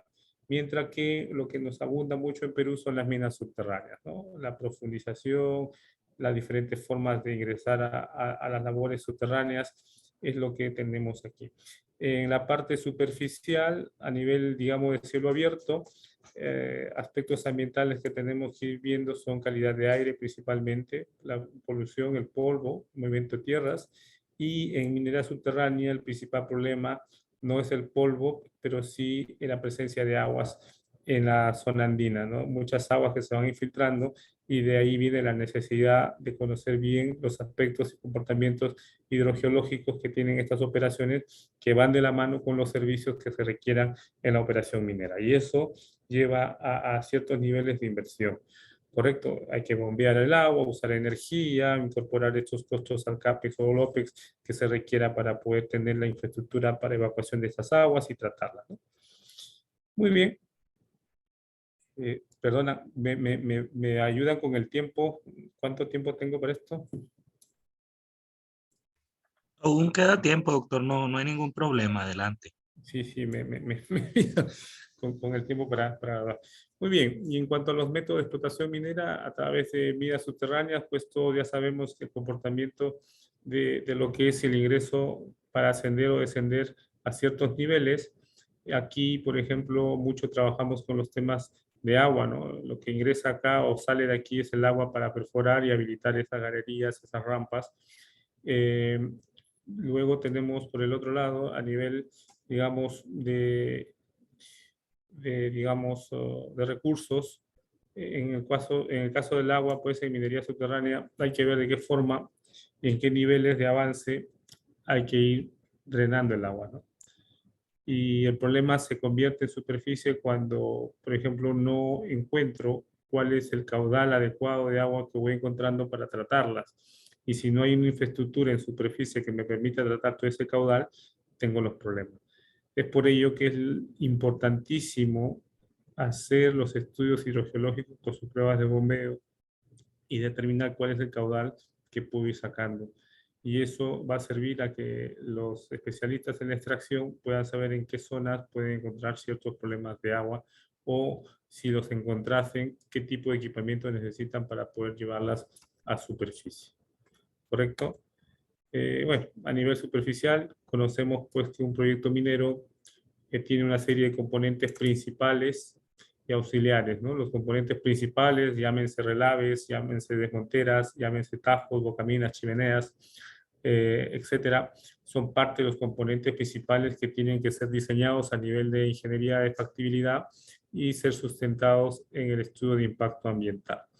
Muchas veces los estudios de impacto ambiental no tienen esta información técnica detallada, o por lo menos a nivel de factibilidad, que nos llevan a tener cierto nivel de desconfianza respecto a la identificación de impactos que puedan tener, ¿no?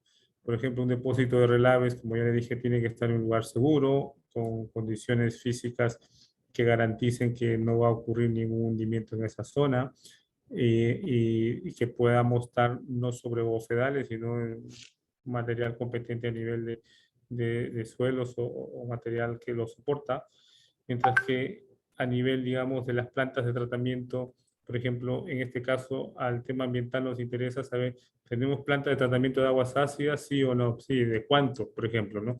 En un nivel de estudio, ¿podré yo estimar un caudal ya para poder garantizar el tratamiento del agua? Es muy difícil.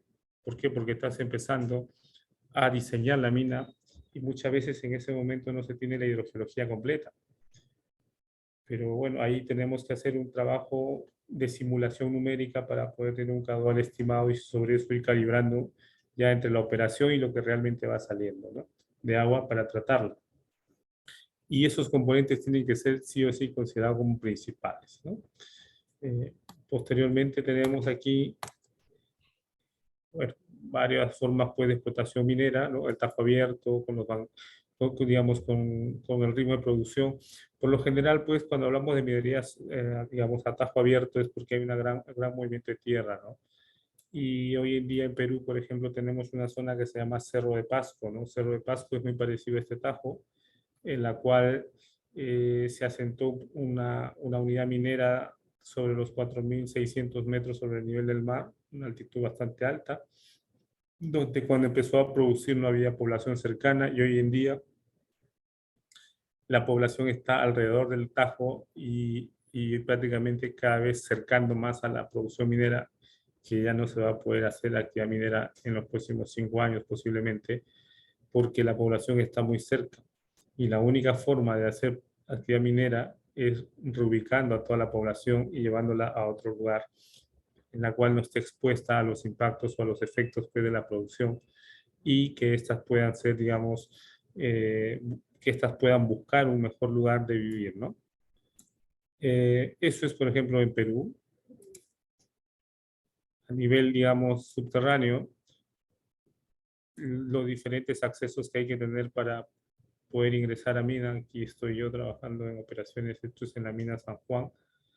Creo que hay un grupo mexicano, Great Panther, que ha comprado esta mina, que están operando aquí en Perú, en San Mateo. Justo San Mateo es un lugar donde estamos haciendo la tesis doctoral porque se está, digamos, haciendo una investigación para identificar los índices de peligrosidad ambiental y de tal manera que podamos tener información sobre la producción minera y que ésta no genere un riesgo de contaminación al ambiente, ¿no? Mucho trabajo que hacer en minería subterránea. Acá el problema está en el agua, fundamentalmente. ¿Cómo bombear el agua? ¿No? No nos escapamos de hacer hidrogeología aquí, con perforaciones, con estimación, con todo lo que tengamos en el medio físico, con presencia de los geólogos.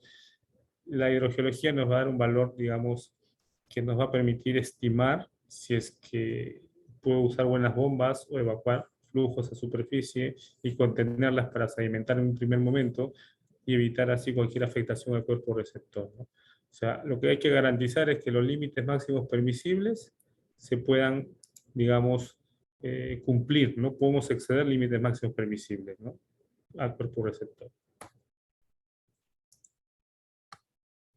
Bien, el ciclo del proyecto minero, hay descargas de excedentes, eso es un balance de agua típico.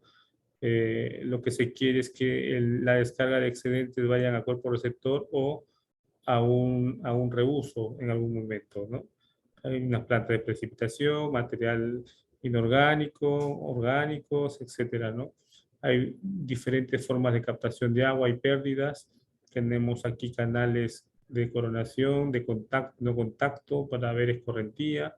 La idea es proteger la mayor cantidad de, digamos, de componentes que no ingresen en contacto con agua de, digamos, de escorrentías y poder evacuarlas a superficie, ¿no? La idea es captar la mayor cantidad de agua. El concepto aquí en Perú es, la percepción social es, si hay una operación minera, va a ir y le va a quitar el agua. Y si no la quita porque le sobra el agua, la va a contaminar. O sea, por los dos lados estamos, de cierta forma, vinculados a un descontento, ¿no? Algunas personas utilizan la bandera de los recursos hídricos para reclamar otros derechos y otras no. Va a depender del tipo, digamos, de concepto, cómo se ha ido posicionando un proyecto minero. A nivel de instrumentos ambientales, el estudio de impacto ambiental considera a nivel, digamos, de exploración, un nivel de estudio de menor nivel, y a nivel de operación y construcción de proyectos ya mineros grandes, se tienen otros niveles de estudios con mayor detalle, ¿no? La construcción, que es el estudio de impacto ambiental detallado, requiere líneas bases, digamos, estudios del entorno físico, biológico, social, relacionar eso con los componentes del proyecto que requieran un tipo de intervención para su plan de compensación o manejo, cuya inversión tiene que reflejarse en el día a día de la operación. Cuando hablo de inversión, estoy hablando de inversión de los compromisos ambientales que éstas tienen y posteriormente tener caja para poder cerrar todos esos compromisos o remediar el ambiente, ¿no? A nivel de control ambiental, tenemos mucho material particulado y gases y ruidos que se van emitiendo al ambiente. Se hace un uso de energía constante, efluentes domésticos que van existiendo que hay que descargarlas, y bueno, así vamos avanzando. ¿Hay alguien que está escribiendo, creo?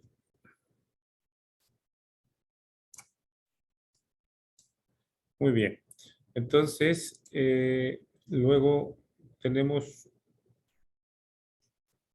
muchos controles ambientales. Hoy en día en Perú existe la Oficina de Evaluación y Fiscalización Ambiental, que está constantemente chequeando el cumplimiento del plan de manejo.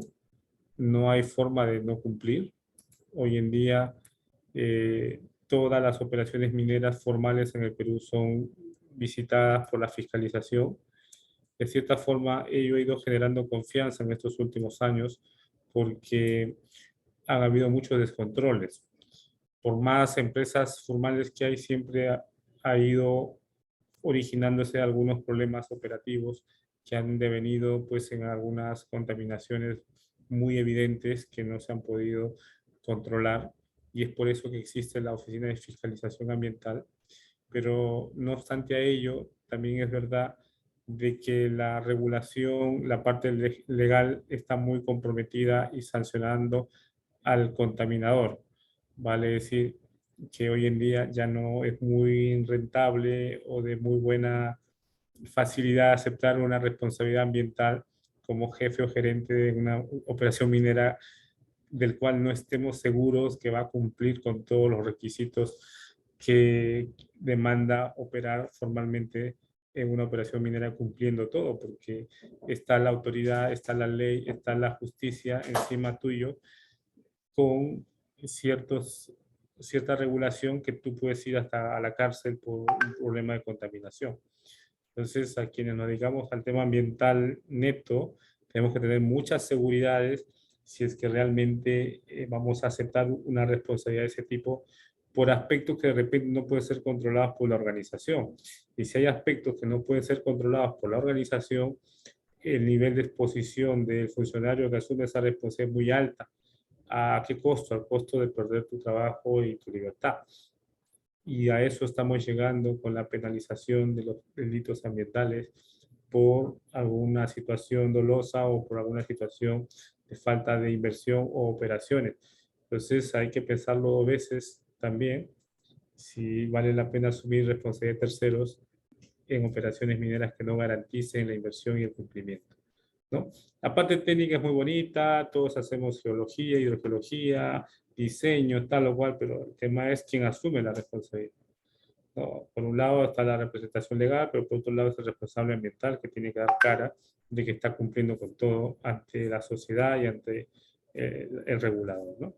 Les comento eso porque hoy en día se ha centrado mucho la justicia ambiental, y la verdad que a veces la misma justicia o las personas que ejercen justicia no conocen de este tema, y, y vas a un proceso, a un juicio que demora mucho y por conocimiento no puedes tú resolverlo. Entonces, ahí hay que pensar un poquito, ¿eh?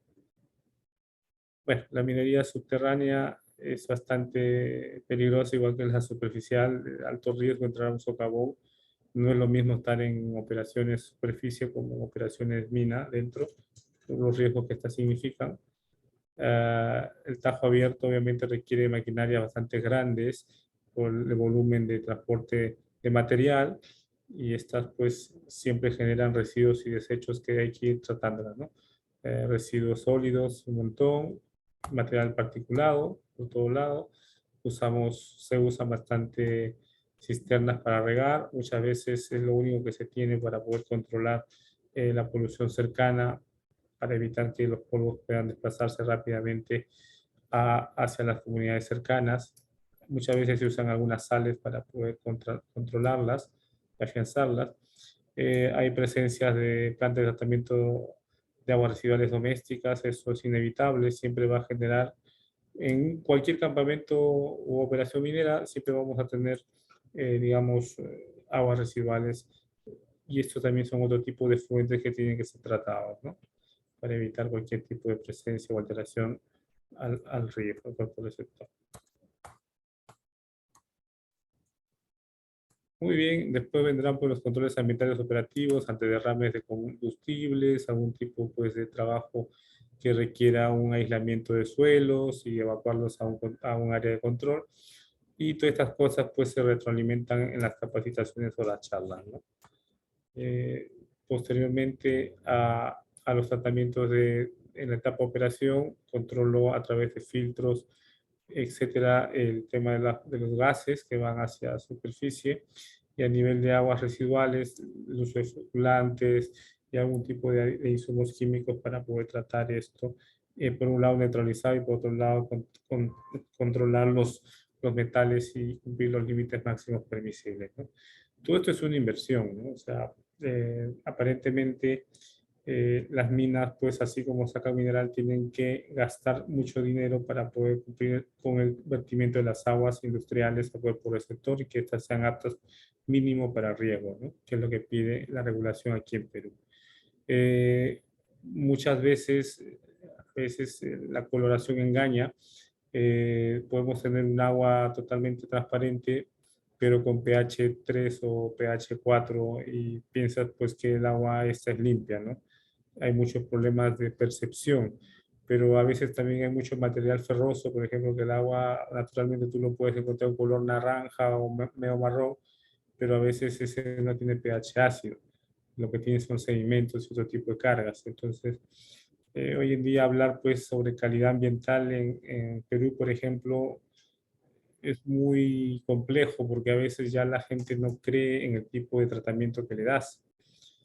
Entonces hay que trabajar mucho los procesos de participación ciudadana con monitoreos participativos, que ellos sean parte de la toma de muestra, parte del proceso de interpretación para generar confianzas a nivel comunal, ¿no? Los problemas vienen por allí.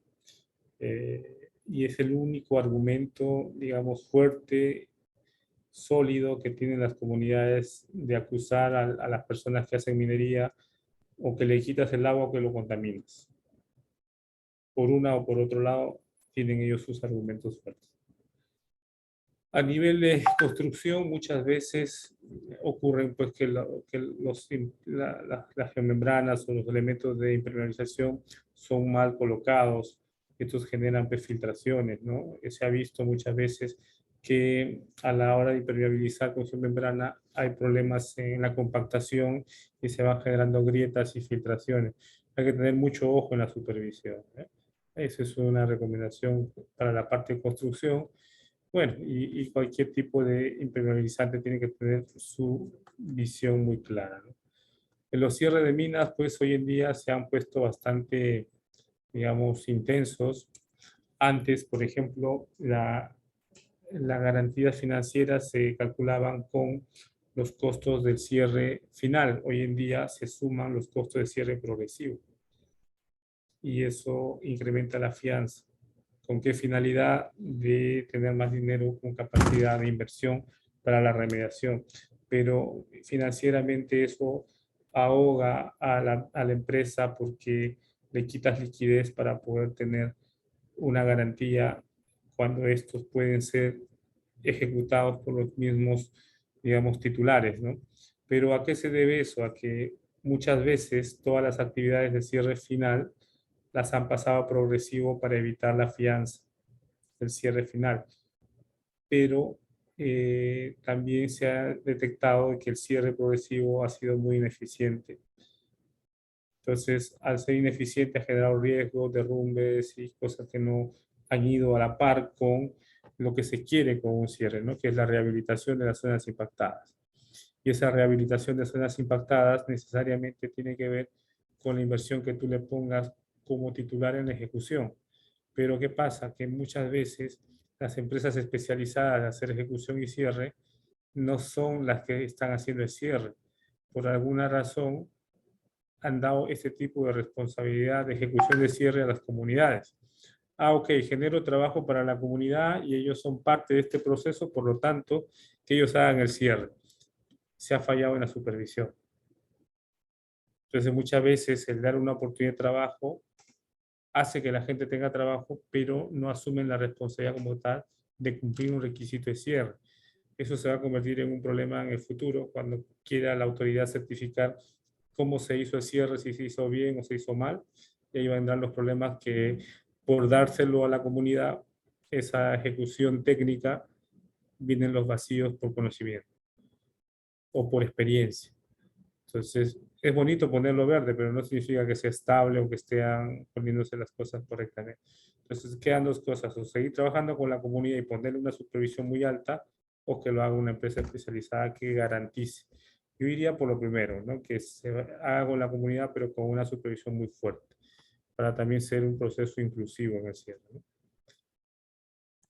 Muy bien, y después pues se aprobaron una serie de guías de planes de cierre, que no sé cómo estarán en otros países, pero ya Perú tiene desde el año 2006, correcto, los planes de cierres en actividad. Han generado una serie de garantías financieras, pero también han habido espacios en los cuales los titulares se han ido acomodando de ciertas formas para que ellos mismos ejecuten el cierre de sus actividades, ¿no? Y bueno, aquí hay información sobre la estabilización que busca el cierre en operaciones, ¿no? Garantizar la estabilidad física, química, ver los temas de, digamos, sociales. En el tema social hay algo importante que me gustaría comentarles, ¿no? Muchos pueblos se han generado en torno a una operación minera, pero también cuando esta operación minera sale o termina, se convierte en pueblos fantasmas llenos de ninguna expectativa. Y hoy en día el cierre de minas pretende de que estas dependencias económicas de las zonas de influencia sean las menores, ¿no? Entonces, durante el cierre progresivo hay que ir pensando en cómo hacer que la gente se dedique a otra actividad, pero eso va a depender si es que la zona de influencia o el entorno tiene pues una capacidad de hacer otro tipo de actividad rápida. Y muchas veces no, porque muchas veces solo dependen de la minería, porque al lado de la minería no hay ni agricultura, ni pastoreo, ni nada, pero hay lugares que sí. Entonces, generar familias en una zona de influencia directa, muy cercana, producto de una operación minera, tiene digamos, dos caminos, ¿no? O hacer algo comunal que me permita ser dependiente y temporal porque la empresa funciona, o ver otro tipo de inversión con servicios hacia afuera. Y muchas veces las operaciones mineras no van a garantizar eso porque ellos están ahí hasta que se termine el mineral y luego chao, ¿no? Entonces, ese tipo digamos, mentalidad es la que tiene que hacer relaciones comunitarias para no generar dependencias económicas con las operaciones mineras.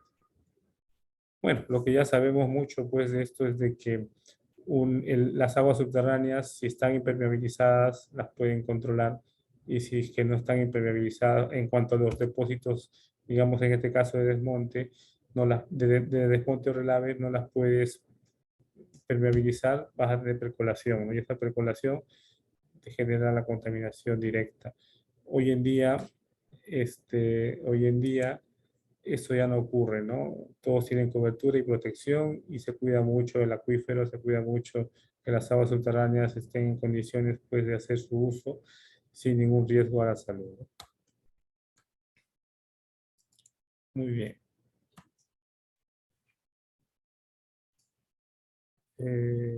Depósito de... Sí, es lo que se viene haciendo ahora en Perú, pues, ¿no? Todas las desmonteras son, digamos, tienen una cobertura, se van compactando, hay un diseño de cobertura que se aplica para poder saber cuál es el tipo de material que se va poniendo y evitar que haya una percolación y dejarlo de una manera armoniosa dentro de la zona para que después pues tenga un uso, ¿no? Digamos, los tapones de chimenea también para evitar que ingrese agua a las labores, y eso es lo que se va trabajando mucho con los geólogos, por ejemplo, ¿no? Aquí es un trabajo de civil y geólogos, y acá arriba es civil y algo forestal o ambiental que nos permite decir cómo está ese tipo de cobertura. Y qué tipo de cobertura también tengo que ponerla, porque si son, digamos, zonas que no hay ningún tipo de cobertura, hay que trabajar coberturas asistidas típicas que también prendan y le generen otro tipo de ecosistema o paisaje, ¿no? No, creo que había un videito, no sé, vamos a ver si funciona. ¿Se escucha? Sí, sí se Sí, escucha. doctor.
Muy bien, pues es un típico videíto de cierre, ¿no? Bien. Y así, todas las experiencias son el cierre, ¿no? Hay mucho que trabajar en cierre, ¿no? Los flotaderos que se ubican cerca de las plataformas, el control del agua, hay que ir mirándolo. No hay empresas especializadas haciendo cierre, que es una oportunidad de trabajo muy fuerte.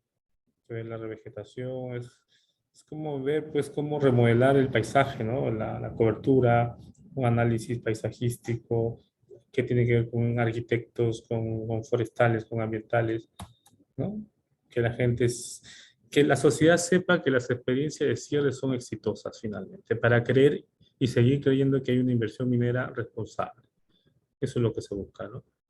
El cierre mina, la compensación, las garantías financieras, que está en función. El cálculo de garantía financiera es el cierre progresivo más cierre final entre la vida útil, ¿no? Hay unas pólizas de caución, mucho que comentar. Bueno, yo lo dejo aquí. Sé que tienen los temas de auditoría ambiental que son importantes para poder ir verificando cuál es el avance de los instrumentos ambientales que pueden ser fiscalizados o no por parte de la autoridad ambiental, y estas pues requieren algún tipo de, digamos, de atención rápida, ¿no? Muy bien, cualquier pregunta a la orden. Sé que el tiempo es corto, pero la idea es que hay mucho que mostrar en la gestión ambiental, en la ingeniería, y que más allá digamos, hacer proyectos a nivel de ingeniería muy fuerte, hay que buscar la aceptación ambiental y sobre todo que la población cercana crea en que se puede hacer minería, generando impactos de todas maneras, pero controlándolos, ¿no? Que es lo más importante. Perfecto. Pues le agradecemos mucho la ponencia, doctor Minga, por ampliarnos el panorama de estas temáticas que son muy importantes y sobre todo que cuidan nuestro ambiente. Abro los micrófonos por si alguien tiene alguna pregunta, levante la mano y le cedemos la palabra.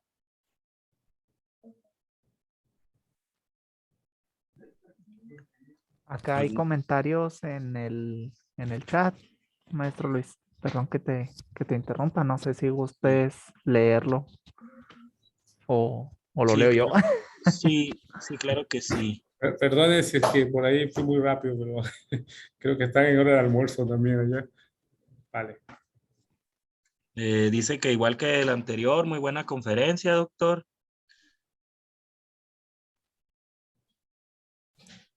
También acá mencionaba un alumno egresado de la maestría. Dice acá, bueno, hablaba de la conferencia anterior, pero creo que también aplica ese comentario a esta conferencia. Dice aquí, creo que en México, como bien menciona el doctor, hace falta una legislación más fuerte y rigurosa para la minería. Seguimos con normativas muy escuetas que en ocasiones son un resumen de o fragmentos de otros países. Excelente plática, doctor. Felicidades y gracias. No sé si quiere hacer algún comentario el ponente de ese comentario. Bueno, es verdad, ¿no? O sea, en realidad América Latina en minería o en protección ambiental ha ido caminando poco a poco y eso es bueno. Yo recuerdo que fuimos a Chile a hablar sobre cierre de minas y garantías cuando Perú recién empezaba en el año 2006 y en Chile en el 2009 empezaron a dar esos pasos. Y es verdad, ¿no? Ya el tema ambiental no es no puede ser visto como un gasto, sino es parte de la inversión que le va a generar, digamos, rentabilidad, porque antes pues se veía que un área ambiental generaba gastos y era el que ponía ahí la pauta en las operaciones y no dejaba hacer nada, pero hoy en día hay que cumplir con el entorno, con la sociedad, con la ley y sobre todo también que las empresas sientan que están haciendo algo para poder trabajar tranquilos y dormir todos los días en paz, ¿no? O sea, a eso vamos. Sale, gracias, doctor. Aquí hay otro comentario, dice, Me parece incluso que en México no contamos con una ley normativa para el cierre de minas. Se siguen prácticas de países como Perú, Canadá y Estados Unidos. Es muy cierto aquí como lo menciona, doctor. Y bueno, voy a aprovechar para agradecer a la coordinación del posgrado de hidrología por promover estas pláticas, a la coordinación de la ingeniería en minas y metalurgia, al ingeniero Alfredo Ornelas. Y bueno, doctor, voy a permitirme leer un reconocimiento que tenemos preparado para usted y se lo vamos a hacer llegar de igual manera a través del ingeniero, de aquí del maestro Miguel Ángel. Entonces, la Universidad Autónoma de Chihuahua, a través de la Facultad de Ingeniería, otorga el presente reconocimiento al doctor Julio César Minga por haber impartido la valiosa conferencia Minería y Ambiente, esto dentro del marco de la Semana de Ingeniería 2022, que se llevó a cabo de manera virtual a través de la plataforma Zoom del 4 al 8 de abril. Naturam Subies Italis, firma el maestro en Ingeniería Javier González Cantú, director de la Facultad de Ingeniería. Y bueno, pues gracias a todos por la asistencia a estas ponencias. Esperemos que hayan sido de su agrado. Además, aprovecho para invitarlos a las 5 de la tarde. Vamos a estar transmitiendo una película denominada Los 33, también aquí enfocada a minería, dedicada a los chilenos que en una ocasión estuvieron ahí en una situación en una mina. Entonces los invitamos a las 5 de la tarde. Les agradecemos a todos y excelente tarde. Muchas gracias, un saludo a todos ustedes, gracias por la oportunidad y Perú siempre a vuestra disposición para lo que necesiten. Un placer. Igualmente, doctor. Muchas gracias, Doc. Hasta luego.